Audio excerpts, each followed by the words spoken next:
oh, oh, oh, oh, oh, oh, oh, oh, oh, oh, oh, that's gonna bleed the next time my heart beats. Good evening. Welcome to Creepy Cheapies once again, here in the library at the Upper Tombs of Horror Hotel, where we look for affordably priced Halloween masks. Tonight's mask, one of my favorites from the 2013 season. I was going to say 2013 for a second there, and then I thought, no, you know what, nobody says, when did Night of the Living Dead come out? Oh, 1968. Nobody says that. People say 1968. So I'm going to say 2013. In 2013, Ghoulish Productions gave the world this amazingly cool mask, which they call Monster of Rillier.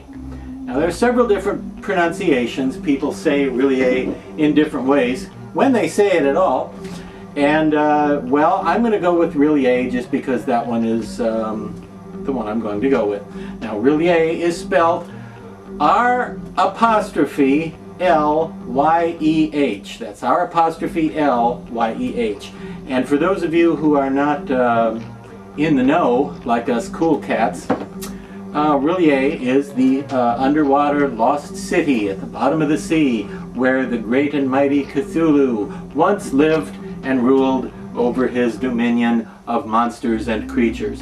And, well, the monster of Rillier would typically be thought of as the great dread Cthulhu. So I think this is kind of what they had in mind here, is that this is Cthulhu. Now, I don't know if you can see the color exactly here, but he's actually purple.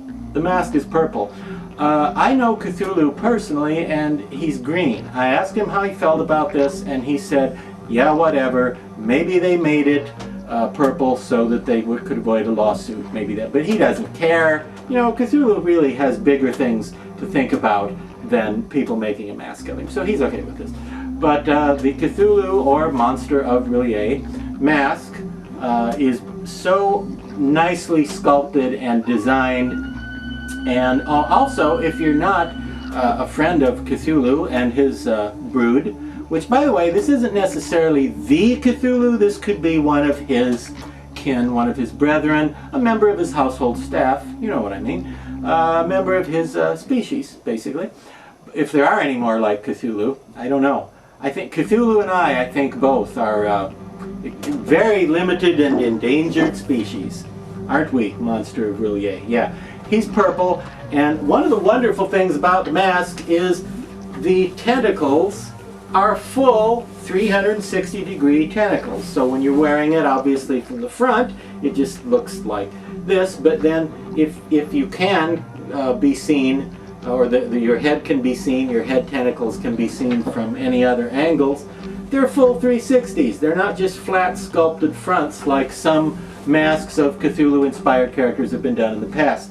Now, he's pretty nicely shaded and painted. The suckers on the undersides of the tentacles are just black inside, which looks perfect, looks like it should. And I did not touch this mask up. I know sometimes I do. Sometimes I tell you I've touched up the paint jobs a little bit on these mass-produced masks, but I did not do this to the tentacles. It comes with the tentacles painted with a highlight on the underside that looks very natural, and a little black in each of the many suckers. And if you see something white right now, that's because I have a little bit of paper stuffed in this fellow's head. What a great mask. The eyes are very mean-looking, bloodshot eyes with a sort of snake-like slit pupil and greenish yellow irises, which looks really cool with the purple and looks very logical for a sort of octopus-headed guy. This also, in addition to looking like Cthulhu,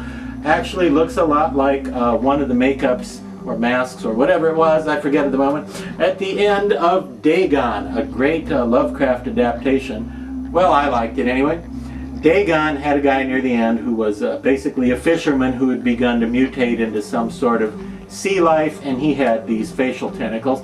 Also would look good in an alien scene if you're doing something along the lines of, you know, the Star Wars Cantina or something like that. There were, in fact, characters in the Star Wars movies called the Quarrens, and the Quarrens have tentacles on their faces and look a lot like like this guy. Not exactly, but you know, I'm saying in a pinch, you put this thing with a spacesuit, and it goes from being an undersea octopoid creature to being a space invader kind of. You with me? Sure.